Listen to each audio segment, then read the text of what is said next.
Good morning, students. Today we are going to see about spiral curriculum. What is mean by spiral curriculum? A spiral curriculum is one in which students revisit a topic or theme or subject several times throughout their school career. Once more, I am repeating, a spiral curriculum is one in which students revisit a topic, theme, or subject several times throughout their school career.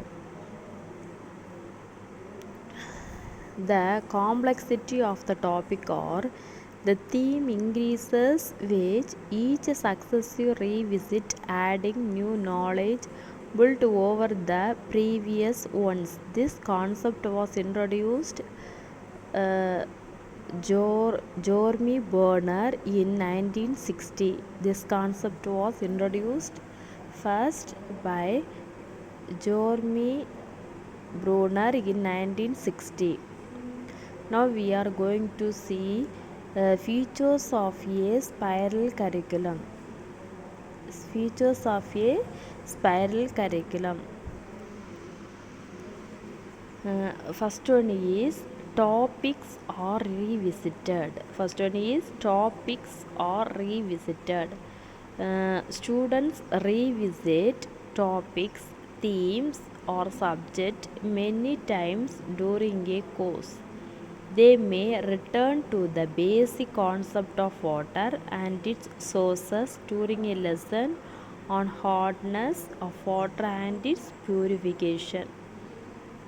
They may revisit themes such as hardness of water and the causes for it, types of hardness of water, removing hardness of water, etc.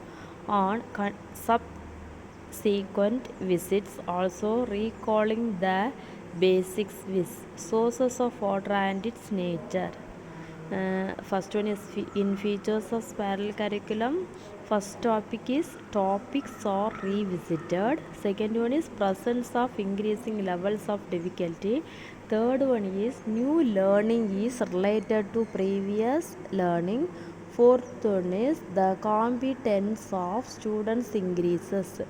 Now we have saw the first one. Now we are going to see presence of second one, presence of increasing levels of difficulty. The topics visited are addressed in successive levels of difficulty.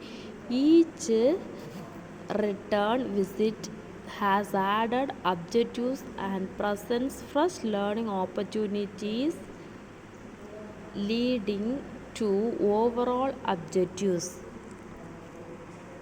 There is first one is new knowledge or skills relating to the theme or topic. New knowledge or skills relating to the theme or topic.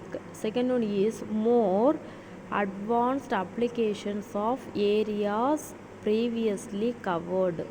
More advanced applications of areas previously covered.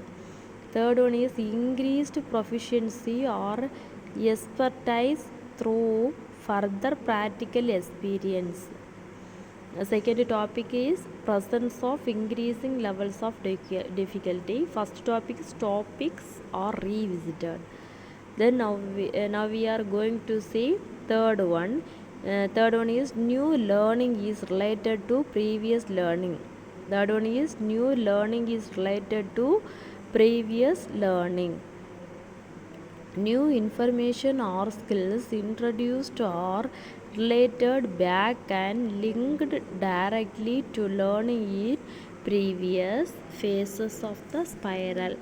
New information or skills introduced or related back and linked directly to learning in previous phases of the spiral.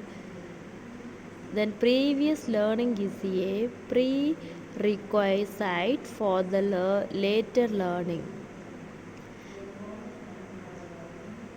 As new knowledge and skills are introduced in subsequent lessons, They reinforce what is already known and become intertwined with previously learned information. What is learned about a topic in early loops of the spiral is linked to what is learned in later loops. This helps in breaking down of the learning content and process into simple components and hence is not taxing upon the learner. Now this like spring wise one picture is there, down new content will come, then in middle revision will come, last mastery will come. Okay. Fourth one is the competence of students increases. Fourth one is the competence of students increases. The learner competence increases with each visit until the overall objectives are achieved. This progressive gain in competence can be tested through assessment procedures. The learner's competencies increases with each visit until the overall objectives are achieved. This progressive gain in competence can be tested through assessment procedures. Then now once more time we was repeating this features in features of spiral. What is spiral curriculum? Spiral curriculum is one in which students revisit a topic, theme or subject several times throughout their school career is a spiral curriculum. Who is introduced this one? Jerome Bernard in 1960 was first introduced. Okay. Then some features of a spiral curriculum is, first one is topics are revisited, second one is presence of increasing levels of difficulty, third one is new learning is related to previous learning, fourth one is the competence of students increases. Now we are going to study about values of spiral curriculum. Values of spiral curriculum. In values of spiral curriculum, there are 6 steps are followed. First one is reinforcement. Second one is moving from simple to complex. Third one is integration. Fourth one is logical sequence. Fifth one is higher level objectives. Sixth one is flexibility. Okay. First we are going to see about reinforcement. A topic once learned is reinforced if there is continuing exposure to it. In the spiral curriculum, students continually revisit on the concept previously learned as the lesson procedures. Second one, moving from simple to complex. As the levels of learning are increased step by step, there is controlled exposure to the content learned. Students learn a content or topic step by step, just like building a house brick by brick from the base level. Students achieve a better understanding by exploring the same topic at different depth level. Third one is integration. Traditionally, a curriculum was viewed as a series of courses, each with its own program and assessment. But this compartmental approach is adequate. We must break down the barriers and boundaries that have grown up between courses and disciplines. This integration is greatly aided by the adoption of a spiral curriculum. Fourth one is logical sequence. A topic is approached in spiral curriculum keeping in mind both the scope and the sequence of the content. It gradually increases the subject matter. Higher level objectives. In a spiral curriculum, students are encouraged to go beyond facial recall to an application of knowledge and skills. As the concepts are built one upon the other, the scope for the students to go beyond facial recall to application of knowledge increases. Sixth one is flexibility. As a spiral curriculum allows students to move from one phase of the students to other with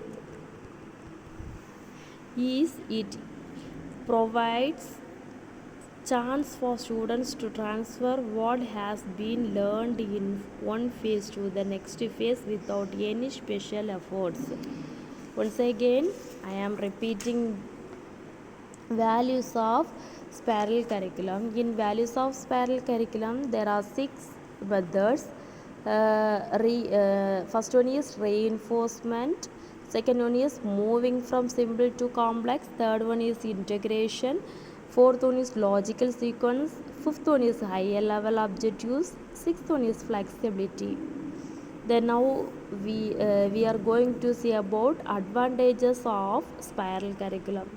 In advantages, there are 4 steps are followed. In disadvantages, there are 3 types. Okay, now we are going to see advantages. First one is developmentally appropriate learning. Second one is prior knowledge is central to learning. Third one is spaced repetitional occurs. Fourth one is teachers focus on structuring work to follow logical progress. Now first one is developmentally appropriate learning. Oftentimes we will challenge students to the furthest extent of their current abilities. Once we have gone as far as we can go, we might have to wait a few months or even a year until their mind has developed some more and they are more capable of grasping the topic. Second one is prior knowledge is central to learning. Prior knowledge is considered to be most necessary for students to build up their knowledge. By assessing students' prior knowledge and applying it in the learning of higher concept, teachers can move to student-centered teaching style. Third one is spaced repetition occurs. Spaced repetition is based on the behaviorist theory of learning. It explains how committing knowledge to memory occurs best when we space out the learning task at specific intervals of time. Each time we engage with the concept, we have to recall it from our memory. Fourth one is teachers focus on structuring work to follow logical progression. When developing spiral curriculum, educators and curriculum designers need to pause and reflect on what prior knowledge is required in order to learn something. Now we are going to see about disadvantages of spiral curriculum. First one is time consuming. Since the bases are revisited often, students consume lot more time in completing a particular topic. Second one is curriculum crowding. At times the curriculum gets too crowded as teachers teach and reteach the same concept for a prolonged period of time. Teachers might lightly touch on a concept and then move on from it. The belief that we will return it. A better alternative may be mastery teaching, when students do not move on until they have mastered the topic. Third one is irrelevant for short term and crash courses. It is well known that spiral curriculum is highly time consuming. Short term courses may not have the time to revisit the concepts taught or long term reinforcement of waste topics. Finally, disadvantages of spiral curriculum. There are three types: time consuming curriculum, crowding, and irrelevant for short term and crash courses. So finally, dear students, we are concluding this topic. Okay, thank you, students.